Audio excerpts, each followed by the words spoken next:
כדי שתהיה מוכנה, ואז הוא...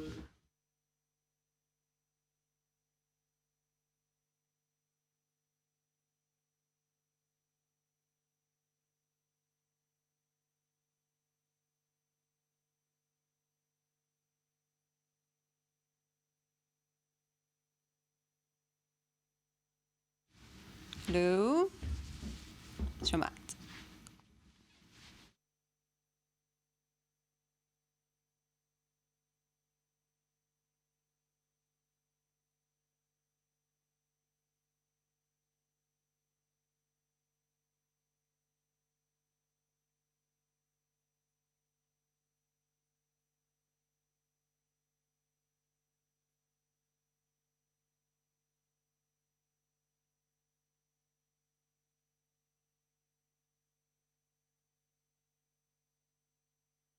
נכון? סבבה. מה? כלום? אתה בסדר גם? אני בסדר. כי הזווית פה נותן לך את ה... מה הוא רוצה להגיד? לצאת מהבתים, לא לצאת מהבתים, מיסטר טרור. ג'ייפוס ציור פוש, שאומר you can't enjoy Israeli rights while declaring yourself Palestinian, שזה שטויות. ממש harsh, בוא נגיד. זה שטויות.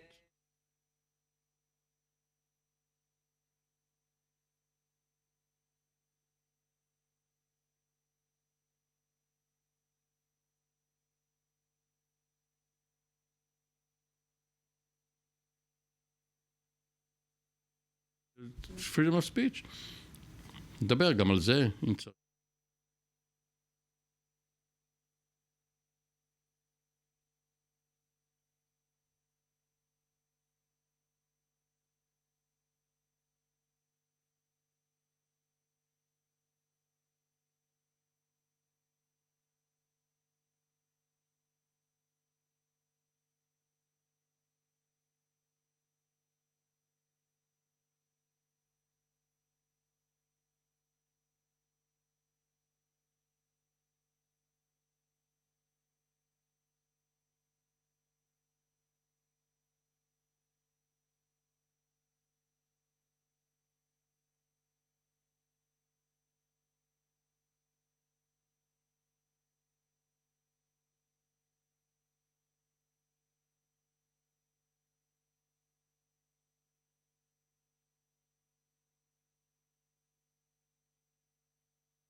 Israeli Prime Minister Netanyahu visits the site of yesterday's attack in Tel Aviv as a manhunt continues for the gunman, confirmed as an Arab-Israeli citizen.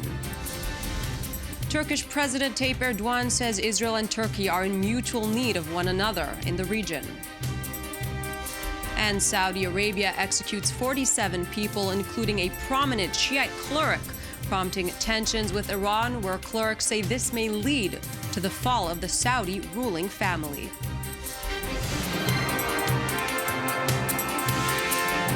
Good evening. You're watching I-24 News here with extended coverage. Israeli Prime Minister Netanyahu visits the site of the Tel Aviv attack this evening as new footage emerges from closed-circuit cameras showing the assailant just minutes before opening fire. A massive manhunt is still underway for the attacker responsible for Friday's shooting, which left 2 people dead and 7 wounded. Security officials were quoted as saying they believe the attacker, identified as 29-year-old Nashad Melchem, is still in the Tel Aviv area. Israeli police entered the family home in the Arab village of Arara today in a bid to gather more information. During the raid on the apartment, police confiscated a computer and arrested his brother for questioning. Prime Minister Netanyahu spoke this evening upon visiting the site. כולנו יודעים שיש הסתה פרועה. I appreciate the condemnation made by various fractions in the Arab public to this attack and expect the Arab members of Knesset to wholeheartedly condemn this incident as well. We all know there is a wild incitement by Islamic extremists against Israel in the mosques, schools, and on social media. We are determined to combat it firmly, as we did when the government decided to outlaw the Islamic Movement Northern Branch and the Murabitun movement. I will not tolerate two states within Israel, one which is law-abiding and the other with limited law enforcement, where illegal arms are common to be found and used time and time again in festivities and to execute criminal attacks. This era is over. And we're now joined in studio by Amir Oren, Senior Defense Analyst for Haaretz Daily. Thank you, Amir, for being with us. We just heard Netanyahu's very harsh statements. I think it's maybe one of the first times he's visiting the site of in the recent wave of violence and making such harsh statements that could be seen as against an entire population living within Israel. You're right. There are several reasons, or at least possible reasons for it. First of all, Israel is very much Tel Aviv-centric. The same act happening in Haifa or in a village would not have drawn such attention as being played out in the very heart of Israel's most liberal and open city. Jerusalem has some more population, but Tel Aviv is, of course, the bustling center of Israeli financial and cultural life. So, and for many a red line, and for many a cynical red line, perhaps. Yes, even though, of course, in the 90s we had several bombings not too far from there, down Dizengoff Street. The second point is that the police and the security agencies have up to now failed to apprehend the culprit. The manhunt, as he said, is going on, but still more than a day after the attack, he is nowhere to be seen. And the third point is that Netanyahu wants to shift the focus and perhaps the blame from whatever caused this specific act to something larger. And this is the Jewish-Arab pattern of life within Israel and what he calls incitement. And we know that for many years the police have pointed out, this has nothing to do with politics, that within Arab villages and towns there is a lot of lawlessness. People do not pay taxes, they do not get services to the same extent as Jewish citizens, but they don't get law and order to the same extent. They do hide and sometimes openly carry weapons. And this was the status quo. Apparently, what Netanyahu wants to do now is declare that there is an operation, that the police is going to raid Arab villages. This is going to be a mistake, because casualties will ensue, and this will do nothing to solve the terror problem, and of course, it will not solve the political problem. Now we're going to get a quick update from Dizengoff, where our correspondent Danny Swibel is standing by. Danny, Prime Minister Netanyahu was just in the area, heightened security, even more heightened security with the Prime Minister. What can you tell us about the scene, about the security, and about the people who are coming to pay their respect? Currently at the scene, Michal, there's, I would say, dozens and dozens, maybe even about 100 people who are gathered around trying to catch a glimpse of Prime Minister Netanyahu's speech. And as you can imagine, there's definitely stepped up security in the dozens, if not maybe 50 security members here, making sure that not only the Prime Minister is safe, but people alike. And the scene, when I first arrived here, definitely showed the resiliency of Tel Aviv people amidst very cold, rainy weather conditions and a killer still on the loose. People are out still en masse. People are out at cafes and coffee shops having a drink, having a coffee, and normal life does continue, though the people we spoke to earlier did say that they definitely still feel fearful walking around the neighborhood. Some neighbors around this area did hear the gunshots earlier, and they did see police running after what maybe perhaps either the assailant or just running to investigate the scene yesterday, and it was definitely a frightening scene that it could happen here in Tel Aviv. We're used to here in this country for a lot of attacks attacks to occur, but Tel Aviv has always been off limits. Well, now that has changed. People are definitely fearful of, perhaps upcoming violence, but they continue to live their lives and go about their days. And here in nighttime in And Tel Danny, Aviv. did you manage to speak maybe to some of the people passing by? We know that a lot of family members are visiting, but also, as you mentioned, some residents who weren't even in the area but feel very much affected by yesterday's attack. People are definitely still frightened, especially that we do have an attacker still on the loose. But like I said, people are going about their day. There was actually scenes yesterday of scenes of glass broken on the ground. Well, that's all been cleaned up. All the definite residents that were affected by the violence or perhaps by a stray bullet that had broken windows has been cleaned up. All the windows have been replaced. So a lot of residents are seeing things return back to normal. Again, people are still skeptical to fully relax and let loose because, again, there is still somebody out on the loose that has not been apprehended. But people are trying to cope with this, as tends to be the case here in Israeli society, to just go and continue on with life despite, violent actions that have been happening against their society. Thank you very much, Danny. We'll be back with you for more updates. Shock for the Tel Aviv residents. But paradoxically enough, this is probably the safest place in Tel Aviv right now, because Netanyahu's bodyguards would not have let him visit the site if a gunman armed with a weapon would still be lurking somewhere there, learning from the media that Netanyahu is there. This is obviously a danger. So the one place he's probably not in is the place he attacked yesterday. Absolutely. And you mentioned a security failure, perhaps, by the forces in Israel. They knew his identity shortly after the attack. The father was even very quick to turn him in after identifying him, and yet he's on the loose since yesterday. What are we to understand from this situation? Well, this is an impossible situation, and one should not be too harsh on the authorities regarding the failure to put under surveillance everyone who was at any time in jail or punished for some minor infraction, because you would need 1 million police officers, 1 million Shin Bet officers to try and watch over 5 million citizens. This is impossible. And this should be considered not only a terror attack, but also a law enforcement problem. The motive notwithstanding, this is an attack. It could have been a random shooting. People should not be hysterical about it. Had it taken place in a city like Netanya, where criminal gangs have exchanged fire over the years, it wouldn't have made the headlines. Absolutely. We'll speak about the motive soon, but first we're joined on the phone by our diplomatic correspondent, Tal Shalev. Tal, thanks for joining us. Bibi made some very harsh statements just now. What are the reactions from the political spectrum?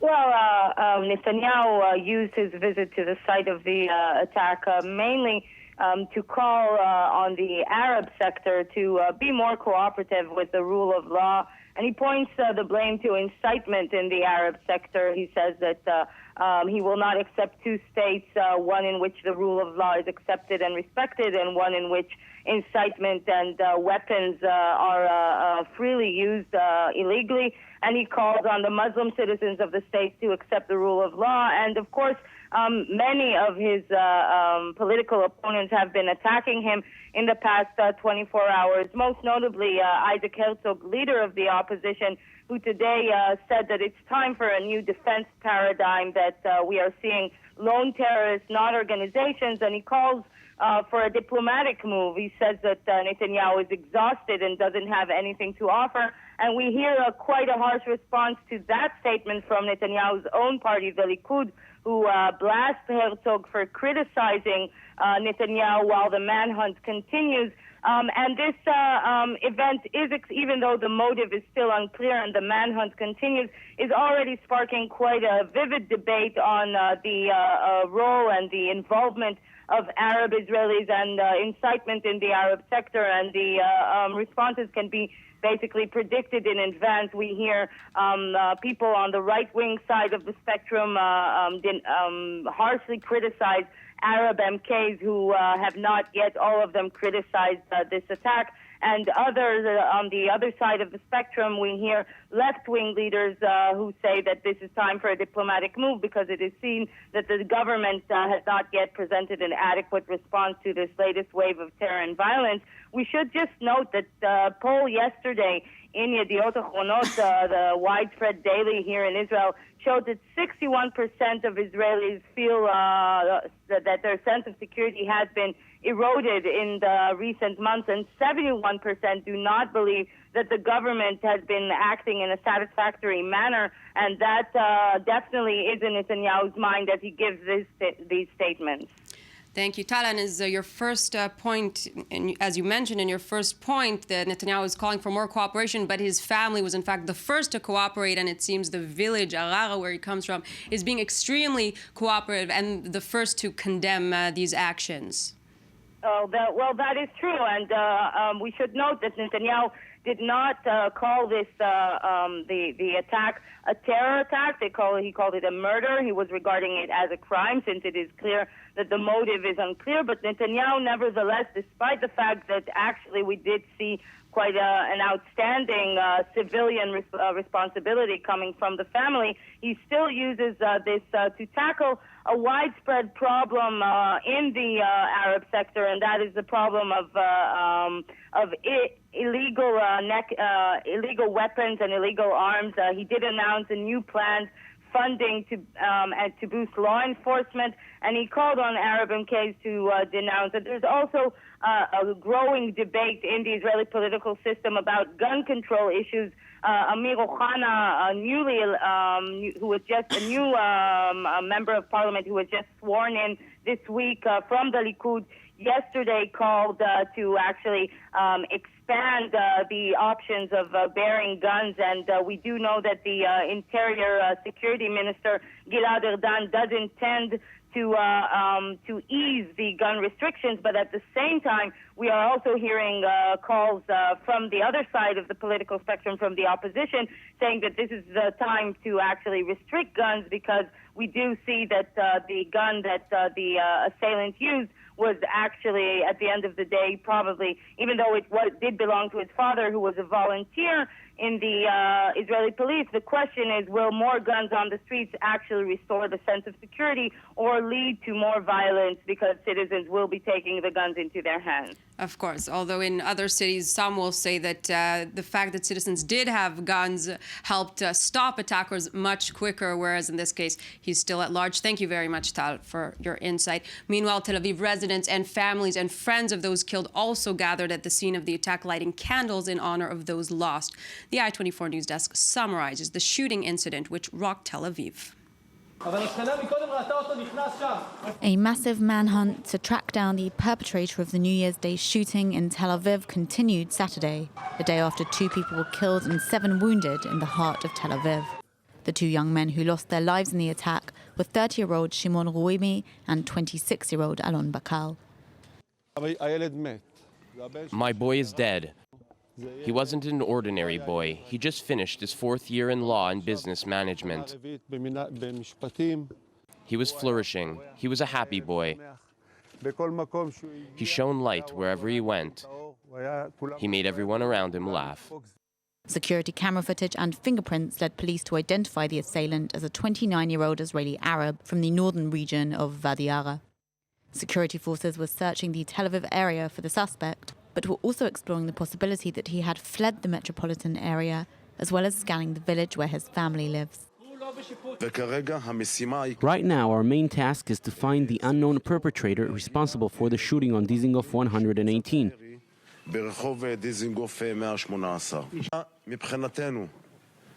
We're in a manhunt and an intensive investigation using all of the best resources that the Israeli police has in cooperation with whoever can help us with this probe.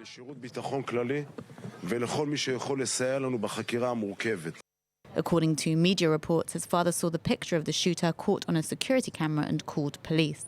He told police that the attack was carried out using his gun, which his son stole. A senior security source revealed to I-24 News that the shooter had a criminal record and had previously spent 5 years in Israeli prison. The shooter's cousin was killed by Israeli police in 2006, an event which the family says plunged the suspect into depression. Members of the suspect's family described him as mentally deranged. In a separate incident that occurred just minutes after the deadly shooting on Friday, a taxi driver was shot to death in northern Tel Aviv. Police were investigating the circumstances of the killing. Meanwhile, Britain issued a travel warning for Israel, referring to the wave of terror attacks in Israel and the West Bank, which have been occurring on an almost daily basis for the past 3 months. And we're still in studio with Amir Oren, senior defense analyst. So Netanyahu says he won't accept two states within a state. Well, you know, on one level, this is an outrageous statement because there is already such a state within a state. It's in the West Bank. It's the settlers' state. They can do almost whatever they please.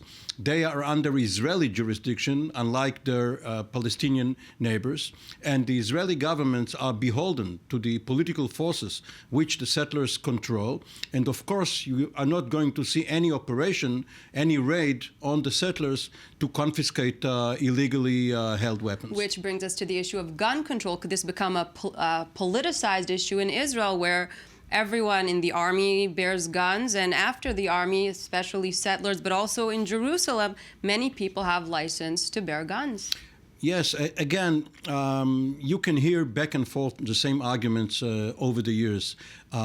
When domestic violence goes to the level of husbands murdering their wives with legally held weapons, there is an outcry, and the Ministry of the Interior is asked to withdraw such licenses. Then there is a lull in such domestic incidents. You have a terror wave, and then you can hear those calls praising for licenses. For more guns. Indeed. All in all, it's not a plus because innocent bystanders are also being hurt by stray bullets. We have seen it over the last few months. Better for only trained marksmen to carry guns, and better for people not to be involved in such shootouts on the streets of Tel Aviv or Ra'anana or wherever. Although in Israel there's a higher percentage of those who are trained and more people who have entered and exited the army, the Israeli forces. But these are people who are carrying or used to carry rifles.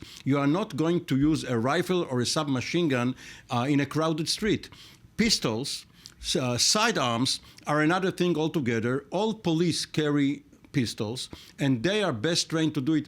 And only several elite units, which you are not going to find on any street, also carry pistols. Or identify on any street. So yes, so better leave it to the police. Absolutely. We're going to go again to Dizengoff, where we'll get a live update from our correspondent, Danny Swibel. What's the latest?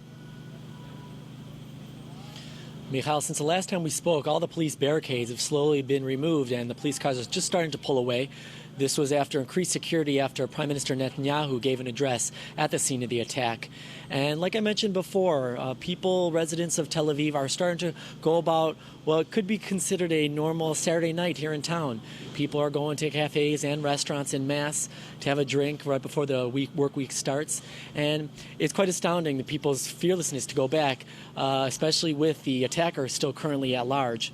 So as it stands, the police security forces are still in search of the attacker.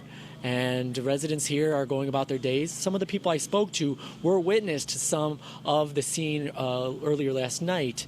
They did hear some of the gunshots, and they did see several security forces chase. Whether it was the assailant or not was unsure, but they were witness to it, and it was very shocking because, again, Tel Aviv residents aren't used to seeing this kind of violence in town. We hear about it in other parts of the country, but Tel Aviv, for the most part, has been sheltered from these things. It's definitely put a fear in some people around here, but like I said, people are currently going about their day and going about their lives. And Danny, are we seeing any opposition or people demonstrating against Netanyahu while he was speaking, before, after? Nothing like that. People did want to catch a glimpse. And people, when they did finally listen to some of the speech, because definitely people are able to go to Twitter, find out what the Prime Minister had said, they do want to know when this will be brought to justice, how something like this could have happened, because there was information about this guy. This wasn't just some random lone wolf attack. This guy had a criminal record. So people were wondering how something like this could get through, how something like this could possibly occur, especially in the heart of Tel Aviv on one of the busiest days of the week here. And these questions are still open. And hopefully we will get answers, and people of Tel Aviv will get the answers sometime very soon. And just a very quick question, Danny, we're seeing a bustling night behind you, very busy, as you said. Spirits seem to have returned to be their usual Tel Aviv nightlife spirit. However, the Simta club, which was the scene of the attack, can you still see the bullets? Are you able to see some signs of yesterday's attack other than the candles that were lit around it? Well, the area has been cordoned off. I'm not sure if that's because Prime Minister Netanyahu spoke there earlier or it's part of the investigation scene, but that is cordoned off and we are not able to see inside. So that is being sheltered. But some of the other stores in the area that were affected by the shooting, including a restaurant that had all the glass shot out, has been completely replaced. So other than the specific scene of the attack that is cordoned off, everything looks completely back to normal. And again, is a testament to the resilience of Tel Aviv and Israeli society to clean up and move on with our lives here. Thanks, Danny. So, if one can judge by similar incidents in the past, tomorrow there will be the funeral for the manager of this club, and in respect, the place would probably only be reopened after the funeral, perhaps even some other days of mourning. But other than that, business will be back to normal. Another point regarding the investigation. It turns out, in all probability, that the attacker did not carry his cell phone. Otherwise, it would have been technologically feasible to find out where he is now, or at least where he threw his phone. And the Shin Bet, which in a way donated one of its top officers to be the Inspector General of the police, has up to now not been excellent in its work, and this is a combined Shin Bet and police operation. Up to now, the results are mediocre. Mediocre, although they are saying that residents can feel safe to leave their homes. There are SWAT, special weapons and tactics teams, SWAT teams, as well as hostage negotiating teams at the ready once he's found. Perhaps if the attacker is going to be cordoned off somewhere and he will try to shoot at the police, there will be some sort of negotiation. But for that, you have to know where he is, which we don't. Which it seems that there isn't a lead at the moment. Not at the moment. In the West Bank city of Hebron, hundreds march in a funeral procession for 17 Palestinian bodies retrieved from Israel. Yesterday, Israel handed over a total of 23 Palestinians killed during recent attacks on Israelis in an apparent bid to ease tensions. The IDF said its ambulances transferred the bodies to the Red Cross, which were then transferred to Palestinian hospitals for identification before being given to the families. Since a wave of violence erupted at the start of October, 138 Palestinians have been killed by Israeli forces, most of them while carrying out attacks on Israelis. Now, relations have been stuck between Israel and Turkey for nearly 5 years now. But today, Turkish President Recep Tayyip Erdogan said Israel is in need of a country like Turkey in the region and admitted that Turkey also needs Israel. His comments were made upon his return from a visit to Saudi Arabia. Israeli-Turkey relations have been tense since 2010 when Israeli forces raided the Mavi Marmara, a Gaza-bound flotilla, killing 10 activists on board. The two sides are still finalizing 2 out of the 3 conditions: compensation for the victims and the lifting or bending of an embargo on the Gaza Strip. This is unprecedented rhetoric from Erdogan, at least in recent years. Signaling positive and encouraging developments are in the card for Jerusalem and Ankara. Erdogan also tells reporters that the reconciliation will be good for the Palestinians. He says that we will not solve solve Palestinian problems by shouting at each other. And last month, Israel did announce that it has reached understandings with Turkey that paved the way for reconciliation and normalization. Since then, both Jerusalem and Ankara have acknowledged that there are still hurdles to overcome. And the main obstacle at this point is the Turkish demand to lift the Gaza blockade. But Erdogan, speaking to reporters, says that Turkey wants to send a ship with electricity and construction supplies, and that Israel has agreed. So, Amir, although there's a shift of normalized ties between Israel and Turkey, Erdogan's statements are unprecedented. Yes, you can see the shift from total negativity towards some sort of compromise. And what Erdogan is basically saying, okay, don't lift the siege for everybody, lift the siege for Turkey. Let us, or let me personally, have the prestige of sending something to Gaza so that I can declare victory and go on with renewed relations. And you can see it as a reversal almost from what happened during the Mavi Marmara. Definitely. Giving them now a special status. At least this is their demand. If they get something which they can talk about as an achievement, there will be a compromise, because the monetary value, the $20 million, this was promised even 2 years ago, even though Netanyahu was under pressure from Avigdor Lieberman and others not to accept it. But this can also be signed on soon. Amir Oren, thank you very much for being here with us this evening. Saudi Arabia executed 47 people on Saturday for charges of terrorism, including the prominent Shiite Muslim cleric Nimar al-Nimar. Shiite Iran has warned that executing Nimar would, quote, cost Saudi Arabia dearly, with some clerics saying this could lead to the fall of the Saudi royal family. Nearly 160 people were executed in Saudi Arabia in 2015, with beheadings reaching their highest level in 2 decades. I-24 News has more. Saudi Arabia executed a prominent Shiite Muslim cleric, Sheikh Nimar al-Nimar, along with 46 other people for charges of terrorism on Saturday. The government said the executed included Sunnis convicted of involvement in deadly al-Qaeda attacks. The executions were an apparent message to both Sunni Muslim jihadists and Shiite anti-government protesters that the conservative Islamic kingdom won't tolerate violent dissent. The 56-year-old cleric, Nimar al-Nimar, was a driving force of the protests that broke out in 2011 in the Sunni-ruled kingdom's east, where the Shiite minority complains of marginalization. His execution has sparked protests, with dozens of Shiite Muslims marching in Saudi Arabia's village of Al-Awamiyah. Demonstrators chanted "Down with Al Saud," the name of the ruling Saudi family.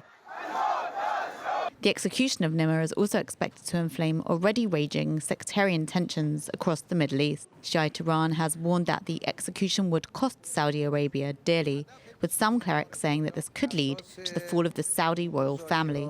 Angry reactions also came from Shiites in Lebanon and Yemen, calling the Saudi action a grave mistake and pronouncing Nimar as a holy warrior. But Saudi Arabia stands firmly behind its actions. We are totally confident in what we do and what we believe in. We do not pay attention to external points of view of our measures, whether on justice or the implementation of sentences. The interference in judicial matters is unacceptable, and it is not possible to hear it because justice is a sovereign thing, and it is the right of the state to apply the rules and the legitimacy that rules our territory. Nearly 160 people were executed in Saudi Arabia in 2015, with beheadings reaching their highest level in 2 decades. The Saudi-led coalition that has been bombing Shiite Houthi movement in Yemen for 9 months announced the end to a ceasefire that began on December 15th, but was repeatedly violated by both sides. The Saudi press agency said the ceasefire had reportedly come to an end due to the continuous rebel fire of ballistic missiles towards Saudi cities, targeting Saudi border posts and hampering aid operations. And we're moving now to India, where security was stepped up both in New Delhi and the northwestern state of Punjab after a gunman attacked an Indian Air Force base on the border with Pakistan, leaving 2 guards killed and 4 gunmen dead. The assailants had earlier hijacked a police officer's car and driven it to the heavily guarded base. The attack comes 1 week after Indian Prime Minister Narendra Modi made an impromptu visit to Pakistani counterpart Nawaz Sharif in an effort to revive bilateral talks that had previously been derailed by militant attacks. We have started performing checks in Uttarakhand, keeping in mind that the militant attack was in Punjab, Pathankot. Intelligence agencies have been alerted and checks have started in the areas on the border with Uttar Pradesh and Himachal Pradesh. And staying in India, but on a completely different note, where the odd-even plan to limit private cars in the capital, Delhi, began its 2-week trial on Friday. With January 1st being an odd-numbered date, only odd-numbered vehicles were allowed on the roads. Today, only cars with even numbers are allowed to drive, but with the pollution in the city reaching such alarming levels, that may not be enough. More in the following report. New Delhi's India Gate shrouded in smog. Air pollution here is often more than 10 times over recommended limits, making India's capital the most toxic city on earth. In the early morning, you see a lot of smoke and fog there. It's pollution, air pollution. So because of that, I want the number of cars on the road to be reduced. Children and the elderly are particularly vulnerable to the effects of unclean air, which include bronchitis, lung cancer, and heart disease. Countermeasures such as face masks and air purifiers are few and far between in this slum. I don't send my children out to play. I don't want them to get a fever or a cough because of the dust. In the evening, there are a lot of traffic jams, and that creates dust and smoke. Diesel cars, garbage-burning construction, and coal-fired power stations all contribute to Delhi's dirty air, and it's an issue experts warn is spiraling out of control. It's a public health concern, and when it's a public health concern, it also has an impact on economic growth. Air pollution now is one of the biggest killers of children in India, more than diarrhea. Campaigners say Delhi's pollution could be responsible for up to 30,000 deaths each year. Enforced alternate driving days are one solution being put forward, with the hope that will help usher in a brighter and cleaner future for the next generation. Al-Shabaab found a new and interesting figure to help recruit new members. It's none other than Donald Trump with his latest controversial remarks regarding Muslims in the United States. ABC News has the story. Muslims of the West, take heed. It's not from ISIS, but the Muslim extremist terror group Al-Shabaab. The Al-Qaeda arm in Somalia has posted a recruitment video using Donald Trump's famous vow to bar Muslims from traveling to the United States. Donald J. Trump is calling for a total and complete shutdown of Muslims entering the United States. The video is titled The Path to Paradise and encourages African Americans in the U.S. to convert to Islam and join the jihad. Trump's words are sandwiched between the recorded words of the U.S.-born cleric Anwar al-Awlaki, who was killed in a U.S. drone strike 4 years ago. He says the West will eventually turn on its Muslim citizens and seems to use Trump's words to support his premise. Hillary Clinton said ISIS would produce videos using Trump's Muslim travel ban as a recruiting tool. But until tonight, there had been no evidence of anything even close to that. And moving to the U.S., where in his first weekly address for 2016, President Barack Obama said he will take unilateral action to tackle the problem of gun violence in the country. Obama added that he will use his executive powers as president since Congress has failed to address the problem. A few months ago, I directed my team at the White House to look into any new actions I can take to help reduce gun violence. And on Monday, I'll meet with our Attorney General, Loretta Lynch, to discuss our options. Because I get too many letters from parents and teachers and kids to sit around and do nothing. I get letters from responsible gun owners who grieve with us every time these tragedies happen, who share my belief that the Second Amendment guarantees a right to bear arms, and who share my belief we can protect that right while keeping an irresponsible, dangerous few from inflicting harm on a massive scale. Grammy-winning singer Natalie Cole, the daughter of Nat King Cole, has died at the age of 65, according to her family. The family statement said Cole died of ongoing health issues. While Cole was a Grammy winner in her own right, she had her greatest success in 1991 when she re-recorded her father's classic hits with him on the track for the album Unforgettable with Love. It became a multi-platinum smash and garnered her multiple awards, including Album of the Year. Cole died Thursday evening at Cedars-Sinai Medical Center in Los Angeles. And we'll recap our top story of the hour. Israeli Prime Minister Netanyahu visits the site of the Tel Aviv attack this evening as new footage emerges from closed-circuit cameras showing the assailant just minutes before opening fire. A massive manhunt is still underway for the attacker responsible for Friday's shooting, which left 2 people dead and 7 wounded.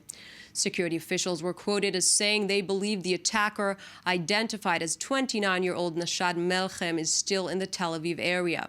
Israeli police entered the family home in the Arab village of Arara today in a bid to gather more information. During the raid of the apartment, police confiscated a computer and arrested his brother for questioning. Prime Minister Netanyahu spoke upon visiting the site. I appreciate the condemnation made by various fractions in the Arab public to this attack and expect the Arab members of Knesset to wholeheartedly condemn this incident as well. We all know there is a wild incitement by Islamic extremists against Israel in the mosques, schools, and on social media. We are determined to combat it firmly, as we did when the government decided to outlaw the Islamic Movement Northern Branch and the Murabitun movement. I will not tolerate 2 states within Israel, one which is law-abiding and the other with limited law enforcement, where illegal arms are common to be found and used time and time again in festivities and to execute criminal attacks. This era is over. And we're now going live to Dizengoff, where our correspondent Danny Swibel is standing by. Danny, Alon Bakal, the manager of the Simta pub who was killed, his funeral will be held tomorrow. And the Simta will, of course, be reopened only afterwards. Everything else in the city seems to be open. And we'll be back with Danny Swibel in just a few moments to tell us how residents in Dizengoff are reacting following yesterday's attack. Danny, are you with us? And we'll quickly move to sports before we go back. The Montreal Canadiens overwhelmed the Boston Bruins 5-1 in the NHL's annual outdoor winter classic on Friday at the Gillette Stadium outside of Boston. It was a great win for the visiting team, as the Bruins and the Canadiens hold a great rivalry, with both being 2 of the original 6 teams that made up the National Hockey League back in 1942. The Winter Classic is a game played outdoors, usually in a football or baseball field, and held for the first time in 2008. And we're going to recap our hour's top story. Prime Minister Netanyahu visited the site of yesterday's attack, where an assailant was, visited the site of the attack, where as new footage emerges from closed-circuit cameras showing the assailant minutes before he opened fire. The massive manhunt is still underway for the attacker responsible for the attack that left 2 people dead and 7 people wounded. Security officials were quoted as saying they believe the attacker, identified as 29-year-old Nashad Melchem, is still in the Tel Aviv area. Israeli police entered the family home in the Arab village of Arara today in a bid to gather more information. During the raid of the apartment, police confiscated a computer and arrested his brother for questioning. And that's all the time we have. Join us again at the top of the hour for more updates from the I-24 News Desk.